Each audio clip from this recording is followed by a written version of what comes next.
Am I audible and visible? Let me know, then we'll start.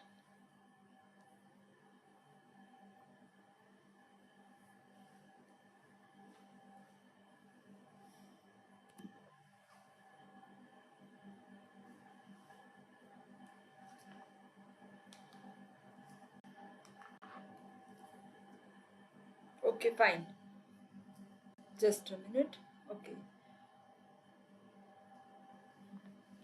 Hello everyone, welcome to my class. Welcome to physiology lectures. Okay, fine. Welcome Ali, welcome all to my class. I'm myself Dr. Deepthi Karya. I'm MD PhD Physiology and your faculty for physiology. Okay. Today we will discuss one of the very important topics, swallowing or deglutition. Okay, fine. So before that, as usual, we have our announcement. One announcement is all my physiology notes are available in soft copy as well as hard copy. If you wish to get soft copy, you can download the application Vesalius and you can subscribe for the same. And second thing, if you wish to get hard copy, that is available in the form of physiology notes. That is a book available on Flipkart as well as on Amazon. Okay, so you can order from there also. One more another important announcement here is you can join my WhatsApp group, that is 78638, number is 22668. The number is also given in the description box, as well as WhatsApp group link is also given in the description box, and you can get a chance to win my book free of cost. Okay, we will be having a lucky draw and you can get a chance to win my book. So join my WhatsApp group, and on this number you can ask queries also. I will try to solve your queries as soon as possible. Fine. So let us start with today's topic. Fine. Today we'll discuss about swallowing or deglutition. Now, what is the meaning of swallowing? Exact meaning of swallowing or deglutition, that is passage of food. Food passes from oral cavity to the stomach. Okay, so when food enters in the mouth, this is the process by which food passes from mouth to the pharynx to the esophagus to the stomach. So that is deglutition. So definition is passage of food from oral cavity to the stomach. Okay, so it has got three phases. First phase is known as oral phase. Only this phase is voluntary. Means till this phase we have control of the food. Okay, after that, once it reaches to pharynx, then pharyngeal and esophageal phase both are involuntary, or you can say reflex phases. Now, what is oral phase? That is passage of food from oral cavity to the pharynx. This is oral phase. Second, that is pharyngeal phase. What is pharyngeal phase? That is passage of food from oral cavity to the, from pharynx to the esophagus. Okay. And third is esophageal phase. That is passage of food from esophagus to the stomach. This is esophageal stage. We will discuss one by one all the phases. Okay. Now, so swallowing, that is a complicated mechanism. Why complicated mechanism? Because our this pharynx, that is a common opening, you can see here, for respiratory tract as well as for food. This two. Okay, so this is like crossway. Air also enters here, but air will go in the trachea this way, and food will go into the esophagus. Okay, so there is a common passage. Your pharynx acts as a common passage for food and air, and whenever we are taking food at the time of swallowing or deglutition, this respiration stops. Okay, so this becomes your passage for the food. So it is important that respiration not become compromised, and the food should not go into the respiratory tract. This both things should be kept in mind. Otherwise, what happens if food enters in the, I'll just show you, if food enters in the respiratory tract here, suppose from oral cavity, normally the food, esophagus is posteriorly present here and trachea is anterior. So if food goes this way, what happens? That results in respiratory tract infection. Okay, so this swallowing is, it must be precisely controlled. Fine. Starting with the phases of swallowing. First phase, that is oral phase, which is also known as voluntary phase of the swallowing. This is voluntary stage. Now here what happens? The food is now ready for the swallowing. For that, first of all, food get mixed with the saliva by the chewing, that is your mastication or chewing. So first step is mastication. Yesterday we have already discussed functions of saliva for the mastication. So food get mixed with the saliva and it forms a bolus. Bolus means food plus saliva. Okay. Now that is ready for the swallowing. Okay. So voluntarily now this food that is, or this bolus, that is squeezed or it is rolled posteriorly, and it enters into the oropharynx, and with the pressure of the tongue, you can see here, now tongue presses the food, and this food now it goes backward against the palate. You can see here this one. Fine. Okay. Now from here, after this passage of food through the tongue, now it is not in our control. Okay. So from here, swallowing becomes reflex, or you can say automatic process. Now we cannot control the swallowing. This is the phase, oral phase, up to which we have a control of the swallowing. Then second phase, that is pharyngeal phase of swallowing, which is also known as involuntary phase. This is the second phase or second stage of swallowing. Okay, and mainly that is regulated by the reflex. How the reflex is there, you can see here. This is your oral phase. Now this food is there in the pharynx. So bolus of the food, when it enters in the posterior part of the mouth and in the pharynx, now what happens, this stimulates the receptors in this area of the pharynx. Okay, in the tonsillar pillars and other areas of the pharynx, they are stimulated. Okay, these impulses, they pass to the centers for the swallowing, which are present in the brain stem.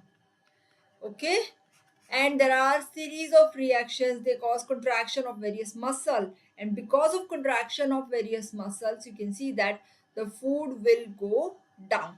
Okay, so what is this reflex, we will discuss. So the, as we all know that reflex arc has got 5 components.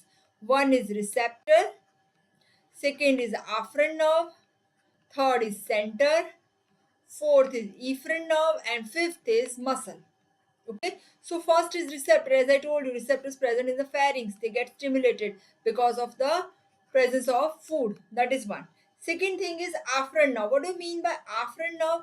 Afferent nerves are the nerves, they carry impulses to the centers for the swallowing. Which is the afferent nerve here? Here, fifth cranial nerve, ninth cranial nerve, that is glossopharyngeal, fifth is trigeminal, ninth is glossopharyngeal, and 10th cranial nerve. These are all the afferent nerves. So the afferent nerve is fifth, ninth, and 10th cranial nerves. Okay, then impulses are transmitted to the deglutition center. These deglutition centers are present in the medulla oblongata. We have discussed brain stem. Medulla oblongata is a part of brain stem. So medulla oblongata, and in lower pons. Okay, the nucleus name for this is nucleus tractus solitarius. Tractus solitarius. Fine. And efferent fibers, they are again transmitted by the nerves, fifth cranial nerve, ninth, 10th, sorry, ninth here, 10th, and 12th cranial nerves. 12th is hypoglossal, 5th trigeminal, 9th glossopharyngeal, 10th vagus, and 12th, that is hypoglossal nerve. And impulses, they reach to the muscles. Which are the muscles? Muscles of swallowing, muscles of the pharynx. They get impulses, and there is contraction of this muscle that results in swallowing. So you can see here, this is the reflex arc. So what is the stimulus? Is the food. Receptors present in the pharynx, they are the receptors. So as I told you, reflex arc has got 5 components. Which are these 5 components? One is stimulus, that stimulates receptors, number 1. Second, afferent fibers, as I told you, 9th, 10th, and 5th cranial nerve, 5th, 9th, and 10th. Fine. Centers are present in the medulla oblongata. Which are the centers? Nucleus tractus solitarius. Okay, and motor fibers are transmitted by 9th, 10th, 11th, 10th and 12th cranial nerve. And impulses, they cause contraction of the muscles of pharynx, and there is deglutition. Fine. Now, what are the events they occur? Very important part comes here, because you can see here, when food is here in the pharynx, now as we all know that there is esophagus posteriorly, you can see here, and trachea anteriorly. So food may enter in the esophagus or trachea. Food has two pathways to go. But when this pathway is closed, sorry, this one, trachea, then only food enters in this esophagus. So how this pathway gets closed? So first and foremost, that is soft palate. You can see here, this is soft palate, this one, this is hard palate, this is soft palate. Now the soft palate is pulled upward here. Okay, so when soft palate is pulled upward, what happens? This nares, posterior part of the nasal cavity, that is closed. Here you can see. So now food will not come out of here. So if suppose a person is having defect in the palate, then the person or the baby, commonly baby is having. So if you are giving food to the baby having this defect in the palate, the food will come out of the nose. This happens so many times. You may have this kind of palatal defect, baby's congenital defect of the palate. So you can see here. So what is the first function of soft palate is to prevent the entry of food in the nose. Okay, so this is, you can see here there are four ways. Okay, so all the three should be closed. You can see here, this is cross way, जैसे हम बोलते हैं ना चार रास्ता है, तो चार रास्ते में से all three are closed and only one is open, then the food will go in one. Okay, so you can see here, one is here, second one is coming back to the oral cavity, third one that is in the trachea, and fourth in the esophagus. Okay, so now what happens, all the three should be closed and therefore the food will go into the esophagus. Now we'll discuss about the palatopharyngeal fold. You can see here, these are your palatopharyngeal folds. These are two. Okay, so this palatopharyngeal folds on each side of the pharynx, they are pulled medially. They are also approximated. Okay, so that also closes. Okay, in this way, these folds also form a surgical. Sorry, this folds, they also form a slit through which food must pass into the posterior pharynx, not in the anterior side. So here this way. So here it is not shown properly, but it will not move anterior side, it will go posteriorly only. Okay, and this slit forms, it acts as a your selective pathway, selective action, which allows the food to pass with ease. It can easily pass. Fine. Another important thing is here is the stage of swallowing, or this pharyngeal stage of swallowing, is less than 1 second. So during this period of less than 1 second, respiration stops. Okay, and when respiration stops, what happens? This tracheal cavity can be closed. Okay, tracheal tube. So your food will enter into the esophagus. Fine. So first is your soft palate moves upward to close the posterior nair. Palatopharyngeal folds, they are also approximated, form a sagittal slit. Third is your vocal folds. You can see here, these are the vocal folds. Vocal folds, they are in the larynx, they are the part of larynx and for the air entry. Okay, so this vocal folds are also important during speech. So this vocal folds are also approximated.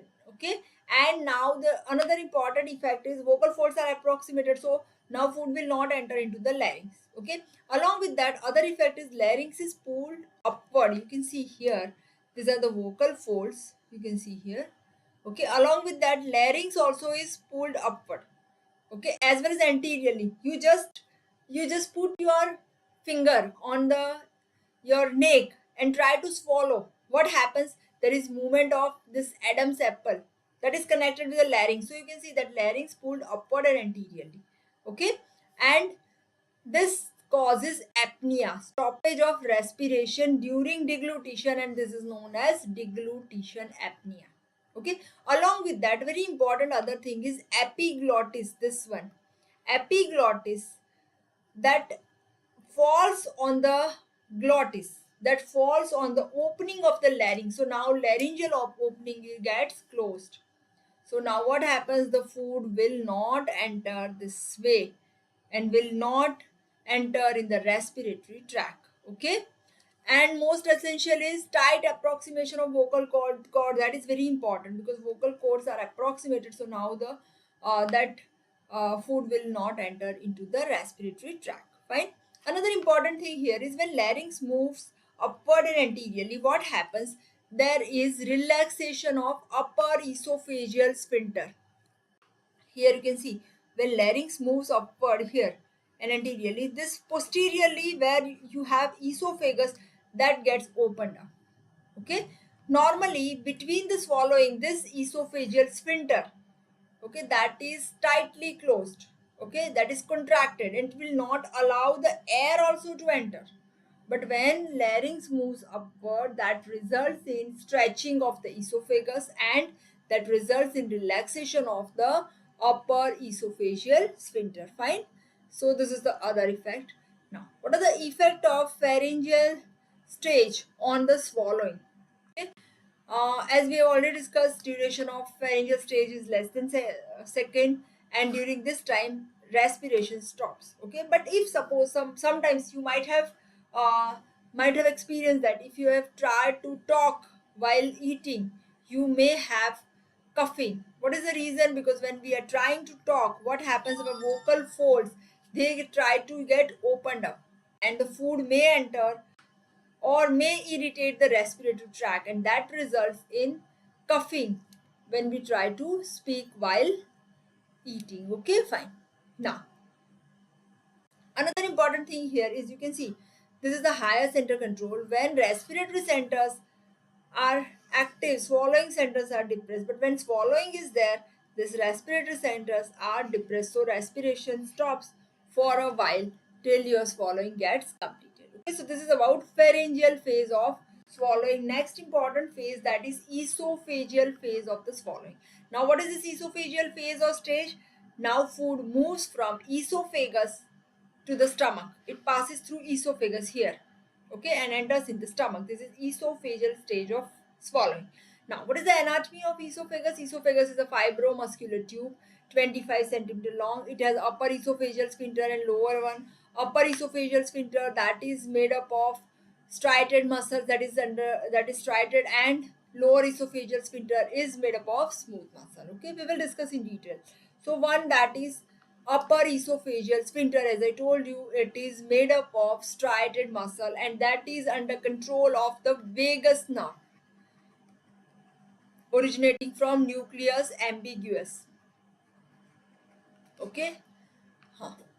And lower esophageal sphincter, lower one third part of the esophagus and lower esophageal sphincter, they are this lower part of the esophagus that is made up of smooth muscles, and their activity, that is regulated, this activity is also regulated by vagus nerve.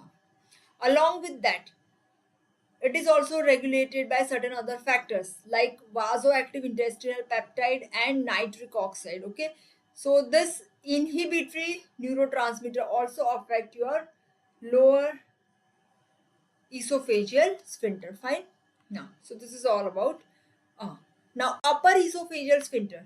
You can see here, this is the true sphincter. It is formed by cricopharyngeal muscles. Okay, and it is under control of, as we have discussed, it is made up of striated muscle under control of vagus nerve fibers originating from nucleus ambiguous. Okay, now normally this upper esophageal sphincter, that is tightly closed.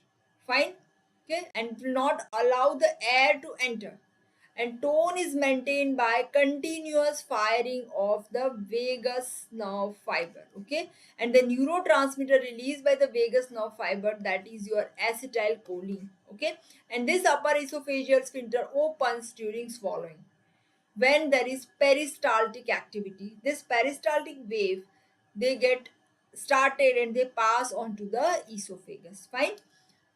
Next is lower esophageal sphincter. Here this is the sphincter when esophagus opens to the stomach. Okay, so this is lower part of the esophagus where there is a sphincter action. You have a cardiac, this is also known as cardiac sphincter or lower esophageal sphincter, which is last 3 centimeter of the esophagus. Okay, now this circular muscle you can see here, they act as a sphincter. This is also known as gastroesophageal sphincter. Between the stomach and the esophagus, we have a cardiac sphincter or lower esophageal sphincter. Okay, although this is not separated, it is not identified histologically, anatomically it is not like a sphincter, but physiologically, functionally it is a sphincter. It acts, it is tonically contracted. Okay, so during quiescent phase, means there is no food, no peristalsis, what happens, this sphincter gets contracted. Okay, and the pressure provided by this is 30 millimeter of mercury. Fine. And this is made up of, as we have already discussed, smooth muscle. Okay, and when food comes here, when peristaltic waves they come, that results in relaxation of this lower esophageal sphincter. Fine. Now, here, when peristaltic wave it comes here, you can see here. Okay, that causes receptive relaxation of lower esophageal sphincter, and when this lower esophageal sphincter gets relaxed, okay, food enters in the stomach. Okay, this tone of the lower esophageal sphincter, that is under nervous control. Okay, whenever there is release of, just a minute, uh, acetylcholine. Acetylcholine increases tone of this sphincter, this one. Okay, whereas nitric oxide and vasoactive intestinal peptide decreases the tone of the lower esophageal sphincter. Fine. Just a minute. Now, what are the functions of lower esophageal sphincter? One, that is, you can see here, when peristaltic wave comes, that gets relaxed and allows the food to enter. Fine. So this is one. Second thing is, this is tightly closed always, so it prevents regurgitation of the content of the stomach into the esophagus. Otherwise what happens, because stomach has got acidic contents. Okay, so when these acidic contents are going back into the esophagus is not having this, uh, you can say, mucus over the epithelium. So what happens, this acidic content may lead to erosion of the esophagus. So to prevent this, there is a sphincter. So after food intake, whenever this stomach content increases, stomach intragastric pressure increases, you can see here. Okay, after heavy meal or carbonated drinks, that results in opening. But sometimes what happens, air escapes, so we have uh, wrenching. Okay, air escapes out from the lower esophageal sphincter. Fine. Now, another factors, they also affect the lower esophageal sphincter and the emptying, that is gastrin. Okay, gastrin also acts on the lower esophageal sphincter. It increases the tone of the sphincter. Okay, and it also prevents this gastroesophageal reflux, means reflux of the food from stomach into the esophagus, that is valve like closure. This your lower esophageal sphincter, it closes like a valve. Okay, that also prevents, in spite of increase in the intra-abdominal pressure, whenever suppose stomach contracts or food is there inside the stomach, then there is no increase in the, or no backflow of the food into the, into this esophagus. Why? Because valve like closure of the lower esophageal sphincter, you can see here, it is like a valve. I'll just show you. Here you can see, this is like a valve, you can see here, this one. Okay, otherwise what happens, every time when we cough or when we walk or when we breathe, what happens, content of stomach come out of it and it enters into the esophagus. Fine. Now, esophageal peristalsis. Peristalsis, what is peristalsis? It is a wave of contraction followed by wave of relaxation. Okay, we will discuss in detail about peristalsis in intestine, because after esophagus we have movement of food is by peristalsis.